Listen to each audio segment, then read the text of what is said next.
Independent from left-right politics, it's qualitative listening with your host, Kimil Chandler.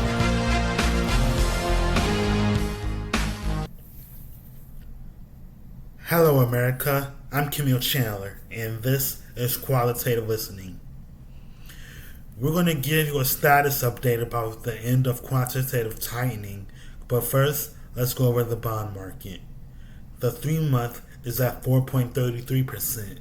The 6-month is at 4.3%. The 2-year is at 3.94%. The 5-year is at 4%. The popular 10-year is at 4.4%. And the 30-year is at 4.92%. So the curve is moderately upward sloping, meaning yields rise with maturity, typical in a stable economy. But the 10-year rate is modestly lower than the 30-year rate, suggesting investor caution tied to long-term risk. Investors are avoiding long-term maturities amid expectations that the Fed will delay rate cuts until September or later. This sentiment keeps longer-term yields elevated.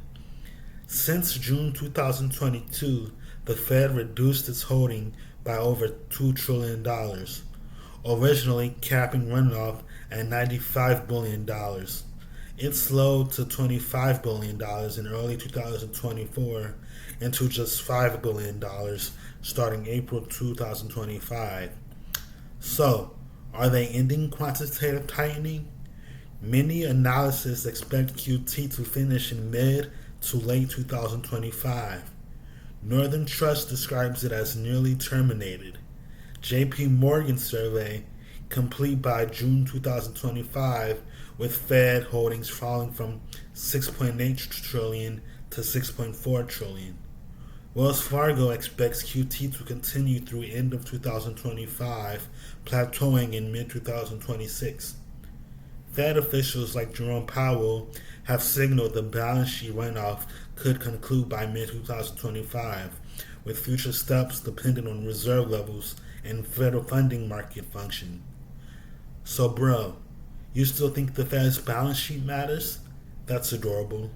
Let me drop some truth on you like a bond yield curve at Jackson Hole. We've been living in a QE fantasy land for a decade. Cheap money, asset bubbles, tech bros turning garage code into billion-dollar unicorns, and now Jerome Powell's finally the punch bowl away like a chaperone at prom, and suddenly everyone's clutching pearls because liquidity is drying up. Please. Quantitative tightening is not a policy, it's a vibe check. The Fed's saying, all right, you've had your fun, but the show's over.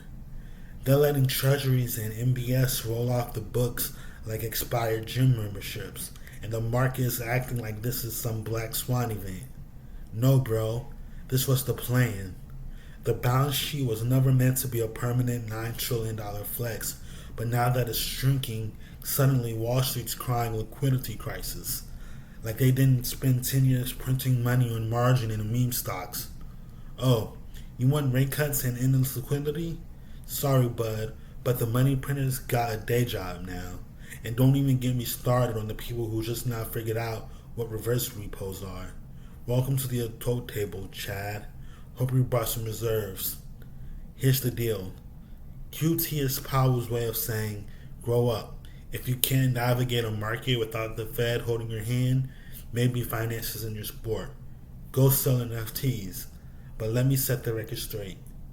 I'm not a fan of QT or QE, but quantitative tightening does significantly less damage than QE. But my solution is simple, QL, qualitative easing, hence the show. Alright, that's all the time we have, folks. As always, thanks for listening to Qualitative Listening.